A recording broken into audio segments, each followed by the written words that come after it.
Vai ficar bom. Olá, pessoal. Janaína Chiaradia, da Inloco. Unity Health 2026, iniciando o segundo dia em ótima companhia. Convidado especial, Dr. João Rafael Carneiro.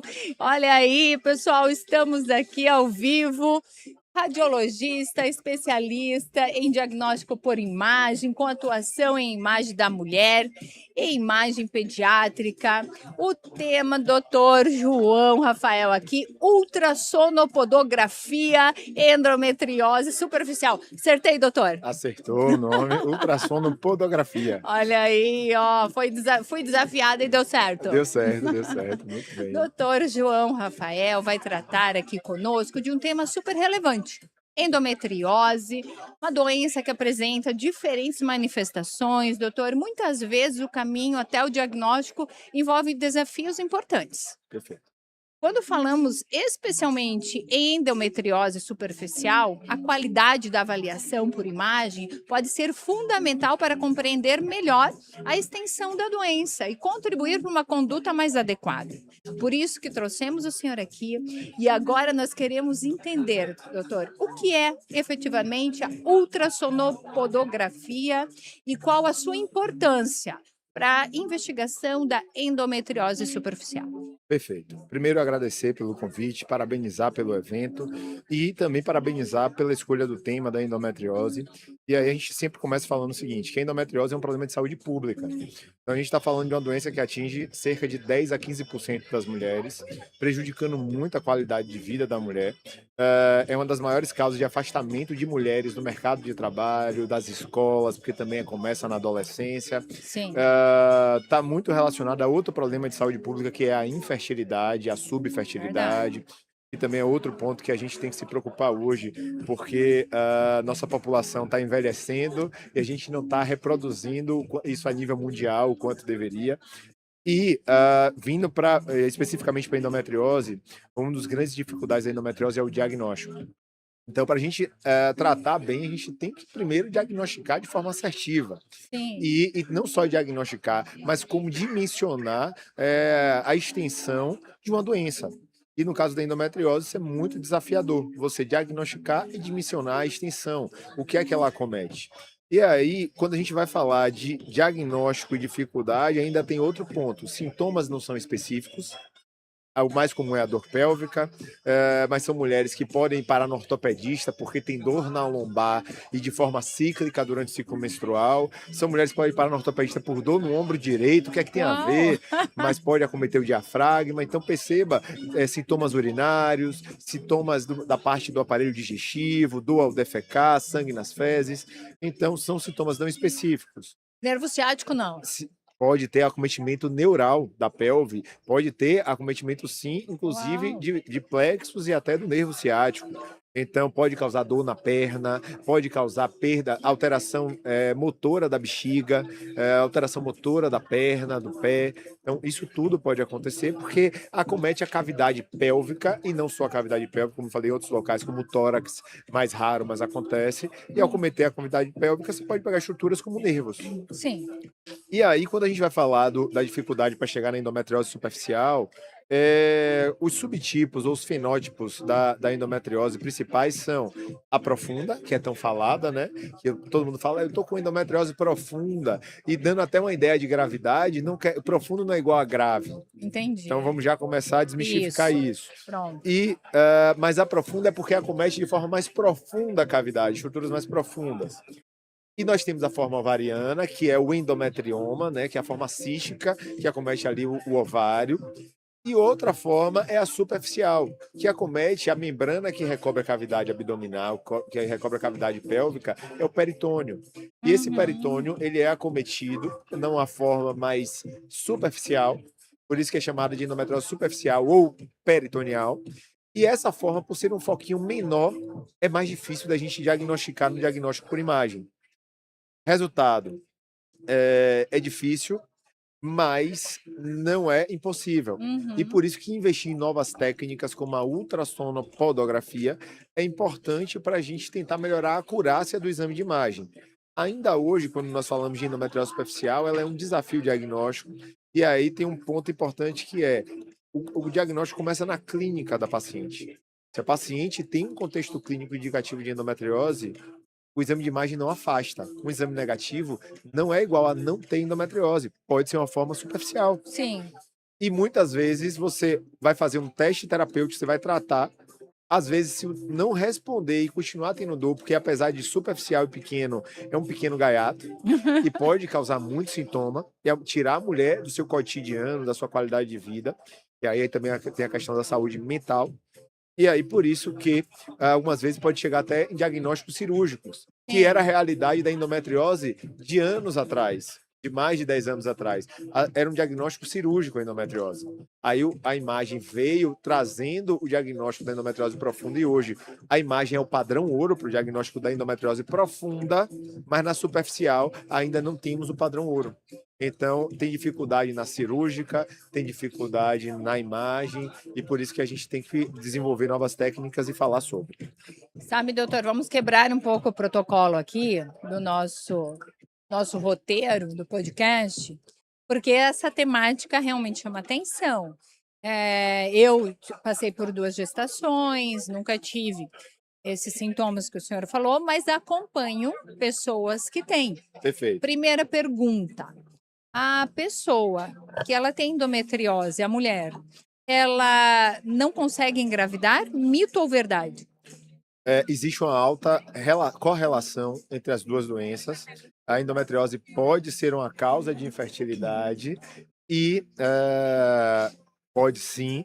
Existe uma alta correlação, a gente fala aí de 5 a 50, mais comum 35 a 50%, mas Tá. perceba que não é 100. E aí a gente até falou antes, muito importante a gente dimensionar a extensão da doença, Sim. para a gente saber o que está acometendo. E daí até a gente entender melhor as consequências da doença endometriose. Se você tem uma endometriose extensa, causando muita aderência na pelve, que causa uma pelve congelada, e você tira a mobilidade, a dinâmica pélvica, essa mulher provavelmente tem maior chance de ter dificuldade para engravidar. Mas se você tem um foco pequeno, superficial, que não acomete nada assim direto do aparelho reprodutivo, que causa dor, mas não está causando grandes defeitos na estrutura do útero, trompa ou perda da mobilidade pélvica, provavelmente não vai ser vai estar uma alta correlação com infertilidade, uma alta relação com infertilidade. Então, isso depende da extensão da doença.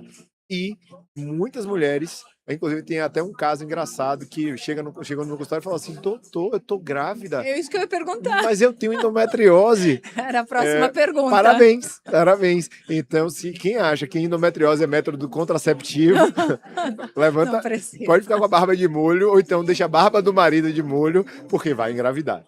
Então, não é infertilidade, endometriose não é igual a infertilidade. E o que não falta é recurso para resolver se a gente acompanhar direitinho e tiver um bom diagnóstico e um bom acompanhamento. Sem precisar necessariamente da retirada do útero. Não, aí vem outro comentário que a gente pode desmistificar aqui. Aham. Endometriose é uma doença clínica com casos cirúrgicos. E cirurgia não é igual a cura. Eu tirar o útero não cura. Tem mulheres que tiraram o útero e que voltam a ter doença. A gente não entende bem esse comportamento ainda da doença endometriose, porque em algumas ela permanece a vida toda estável, não aumenta, em outras você trata e ela tende a voltar, você trata e ela tende a voltar. Então esse ambiente, cada dia que passa, a gente está entendendo um pouco melhor, mas ainda não entendemos 100%. E aí é o ponto que a gente realmente, é outro ponto, tirar o útero não é uma solução. E se a mulher quer engravidar, é contraindicado, um dos pontos de cuidado em casos cirúrgicos, que precisam de cirurgia, é você ter cuidado com a fertilidade da mulher. Sim. Então, antes da cirurgia, e até porque é uma doença que acomete muito mais mulheres no período reprodutivo, né? No período ali da vida menstrual da mulher, a gente tem que ter muito cuidado na terapia. Um dos pontos a observar é: você quer engravidar, você já engravidou, você tem uma prole completa. Esse é um ponto importante durante a avaliação. Até porque hoje as mulheres estão demorando mais para começar a engravidar, Perfeito. né? Mas, por exemplo, uma mulher de 42 anos, ela não engravidou, e ela descobriu que tem endometriose. Sim, Existe ainda a possibilidade dela engravidar, fazer esse tratamento e engravidar ou não? perfeito. Boa pergunta. Ó, outro ponto importante. A endometriose é um fator que pode gerar dificuldade, mas não é o único fator. Uhum, Então, quando a gente olha para a mulher na questão da fertilidade da mulher, a idade é um ponto muito importante. sim. Então, mulheres, e tem um marco, e também outro ponto que a gente deve desmistificar. Não é assim, ó, ai meu Deus, passei dos 35, Jesus, venci, perdi o prazo de validade. Não é assim. Mas é um marco, os 35 anos. Sim, Então, quando a gente está falando de uma mulher com mais de 40, a endometriose pode ser mais um fator, mas ela já tem um ponto antes a ser observado, que é o fator idade. Como é que sim. está essa reserva ovariana? Como é que está essa vida hormonal dessa mulher? Então, o primeiro ponto é olhar a mulher como um todo. A endometriose é mais um ponto a se observar. E é claro que, quando a gente vai falar de investigação de infertilidade, para você ter uma ideia como o fator é um marco, a idade é um marco. Antes de 35 anos, a gente espera a mulher um ano, ela tentar engravidar, essa é a principal recomendação, Sim. e investiga depois de um ano, caso ela não engravide. Depois do 35, a gente espera 6 meses e depois de 6 meses a gente investiga. Mas se ela tiver um fator de risco como endometriose, independente da idade, quer engravidar, a maioria das escolas hoje já investigam logo no começo da tentativa. Qual é a minha opinião como especialista, como profissional? É sempre procurar um ginecologista e conversar sobre a fertilidade. Legal. Sou hoje uma profissional liberal, quero engravidar só, estou com 23. Mas ó, eu já estou vendo que toda a minha formação eu só paro com 40, porque eu quero passar minha formação o melhor possível. Vamos começar a conversar hoje sobre fertilidade com 23. Uhum. Então é importante a gente conversar sobre a fertilidade e no meio da conversa pode estar lá a endometriose. É, que são muitas situações e cada caso é um caso. Eu concordo com o doutor, eu também, quando pensava em engravidar, demarquei ali os 35 anos, tive o meu primeiro filho com 36, a minha segunda com 38, e aos 40 eu tive o aborto do terceiro, espontâneo. Aí parei, aí deu, doutor. Aí agora tá ótimo, já dei minha contribuição para o mundo Já e fez sua tá parte. perfeito, né? Exato. Mas não tenho nenhum sintoma de endometriose. Quais seriam para aquelas pessoas que agora começam a sentir, além daqueles que o senhor já colocou aqui, que precisa ter o alerta na cabeça da mulher? Perfeito. Os sintomas da endometriose que devem alertar a mulher é dor pélvica, é uma bandeira que a gente levanta no Março Amarelo, que é o mês de conscientização da endometriose. Viver com dor não é normal. Uhum. Então, dor pélvica crônica, que persiste, que tira a mulher do cotidiano, que todo ciclo menstrual eu tenho que tomar remédio e me tira da minha rotina, deve ser investigada. Tá. Então começa por aí, porque ainda existe uma cultura que, graças a Deus, vem diminuindo, mas de que ter dor é normal, sentir uma cólica é normal. É claro que uma cólica eventual pode ser normal, pode ser o útero é músculo, pode ser uma, entre aspas, cãibra muscular no útero, o útero contrai e você, meu Deus, existe. Pode ter dores, mas viver com dor, não é normal. E aí tem outros pontos que a gente deve ficar atento. São mulheres, como eu falei, que têm a dor, lombalgia cíclica, é uma dor muito comum. Então, dor na lombar que piora no ciclo menstrual e que está ali, faz ressonância da coluna e nada, ficar atento. Dores e mulheres que têm infecção, dores ao urinar, que tem um histórico de infecção urinária de repetição, que bate sempre no ciclo menstrual, que coincidência, ficar atenta. Dor ao defecar ou desconforto intestinal que piora no ciclo menstrual, ficar atenta. Infertilidade, estou tentando engravidar e não consigo, é muito Sim. comum. 10 a 20% das mulheres são pouco sintomáticas, são oligossintomáticas. E Uhum. você, às vezes, só vai descobrir quando tenta engravidar e não consegue. Sim. Também existe esse perfil de mulher. Então, a gente fala que são os Ds da endometriose. A dor urinar, a dor defecar, a dor pélvica, a dificuldade de engravidar e por aí vai. Eu, por exemplo, não me encaixei em nenhum dos sintomas que o senhor passou. Já tive meus filhos, tudo bem, faço as minhas consultas rotineiras. Existe alguma preocupação ou algum exame que eu devo fazer como prevenção, enfim, algo que o senhor recomende para pessoas como eu que não têm os sintomas ou só acompanhamento? Acompanhamento sempre, Sim, tudo aham, começa numa boa consulta. sim. Então, e até a gente vai dar aula sobre endometriose daqui a pouquinho e com maior ênfase na endometriose superficial, mas a gente vai falar da endometriose como um todo, até para Isso. trazer para pessoas que não são tão imersas no tema. E a clínica ela é soberana. Então, Uhum. tudo começa no consultório, no acompanhamento médico-paciente, numa boa relação médico-paciente. E depois daí, exames de rotina. Então, o transvaginal de rotina, ele pode identificar marcadores de endometriose. Entendi. É a adenomiose, que é mais fácil de identificar no ultrassom transvaginal simples, que é a prima da endometriose, é a endometriose na parede uterina. Uhum. O endometrioma, que é o cisto no ovário, pode também no transvaginal simples ser visto, ou aderências na pelve, que também pode ser visto no ultrassom simples, e junto de esses achados no exame de imagem com a clínica, aí você começa a surgir o preciso fazer um exame específico para endometriose. E quais são os exames específicos para endometriose? Sim. São o ultrassom para mapeamento da endometriose e a ressonância pélvica para mapeamento da endometriose. Perceba, realmente são exames que você tem que escrever que é para endometriose, porque o protocolo do exame ele é específico para tal. Então, vou fazer um transvaginal, uma ressonância da pelve, sem me atentar que é para endometriose. Tem chance de você não conseguir ter o diagnóstico e de passar despercebido. Por isso a importância de ser exames dedicados para o diagnóstico da doença. E a tecnologia, doutor, no que ela tem contribuído tanto para os especialistas na área, os profissionais, como as pacientes, o que elas devem observar ou, né, a maior segurança que a inteligência artificial está trazendo para essa área tão preciosa? Boa pergunta.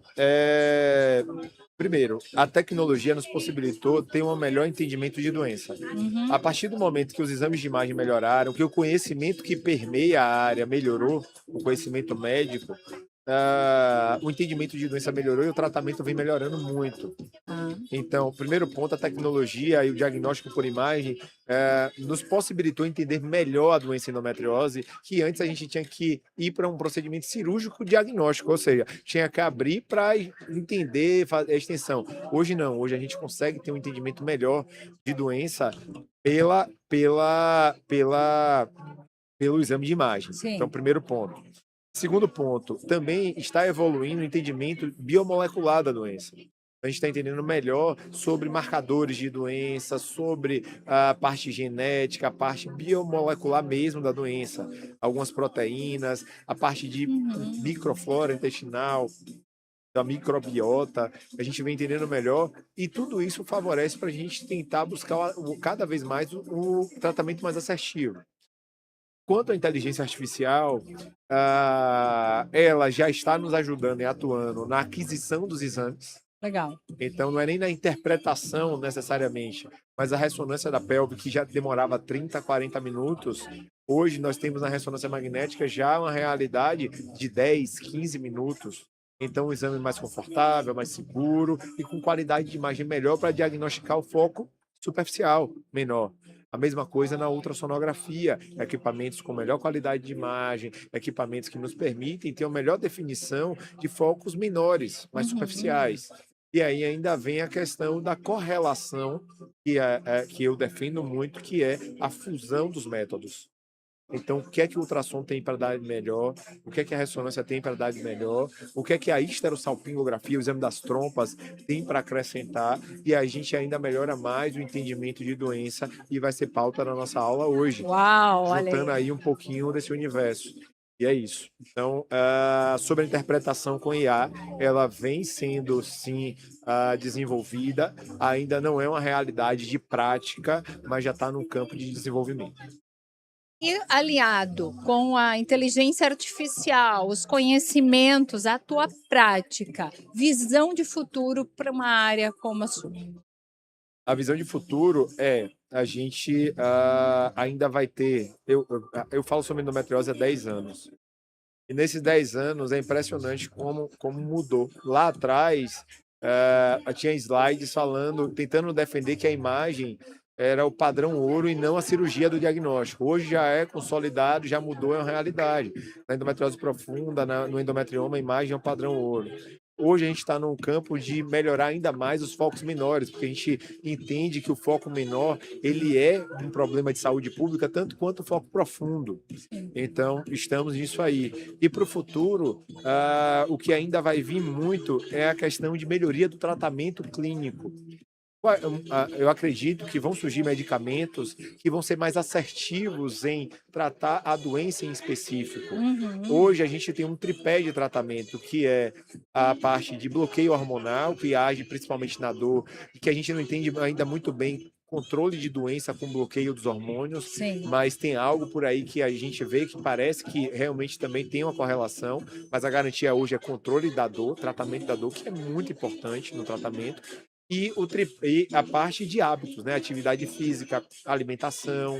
Então, todo esse tripé do tratamento a gente já entende bem e vem dando um resultado clínico muito satisfatório. Mas eu acredito que a gente daqui a pouco vai estar discutindo um tratamento ainda mais específico e meio paciente, necessidade dependente. E os casos cirúrgicos, eu acredito que a tendência com isso será de redução, não deixará de existir. E não pode deixar de ser levantado que a cirurgia é muito importante. Porque se a gente mitiga casos que têm indicação cirúrgica, se a gente não aborda com responsabilidade, pode ter danos muito severos. Uma mulher pode perder um rim. Claro. Num caso desse, pode ter uma obstrução intestinal. Então, eu acho que ainda o que está por vir é um refinamento do tratamento junto com o melhor entendimento de doença, de comportamento de doença. Legal. E para nós finalizarmos aqui, já agradecendo a participação, antecipando inclusive a sua palestra, a importância de participar de um evento como Unity Health, que envolve inovação, tecnologia, gestão e excelência de profissionais na área da saúde. Bem, fundamental, fundamental. Aí eu vou voltar para a endometriose, você vai ver que a gente vai amarrar bem no final. As principais causas da dificuldade diagnóstica da endometriose passam por desconhecimento, sintomas não específicos, ausência de biomarcadores específicos e estigmas. Quando a gente vem e traz o temas médicos, e de forma mais aprofundadas para congressos que abordam diversos palcos, né, que vai ser lá, diversos palcos da gestão em saúde, da assistência em saúde, a gente já está diminuindo o desconhecimento e a gente está tirando os estigmas. É muito importante falar sobre. Ainda é muito presente na mulher, no público feminino, um medo de falar sobre a dor na relação sexual, que a gente até não falou aqui, a dispareunia, que é a dor na penetração, principalmente a mais profunda, falar da infertilidade, ainda são estigmas muito presentes no nosso país, que é um país continental. Então, quando a gente começa a falar no meio para profissionais da área de saúde, médicos e não médicos, e para gestores, a gente vai começando a levar mais conhecimento e logo diminuindo o subdiagnóstico. Então, meus parabéns a toda a organização. Meus parabéns, é espetacular. Eu já dei aula em diversos congressos, mas palco lado a lado, com o pessoal com fone de ouvido e um palco e uma sala muda, digamos assim. Né? Hoje o baiano aqui vai começar, a gente levanta a mão, que nem no Carnaval de Salvador, para a gente entender quem é que está muito legal. Quem é que está comigo? Quem é que está comigo? Estou ansioso, inclusive, para fazer isso, achando super divertido. E já convido a todos para ir lá assistir. A senhorita também está convidada. E é isso, meu muito obrigado. Muito obrigada, doutor João Rafael. Tenho certeza que já disparou várias temáticas para outros podcasts conosco. Estamos contando com a sua participação no próximo Unity Health. Estaremos aqui. E eu tenho certeza que vai ser uma experiência única, doutor. Muito obrigada. Obrigado. Sou Janaína Chiaradia, da Inloco, diretamente da Unity Health 2026.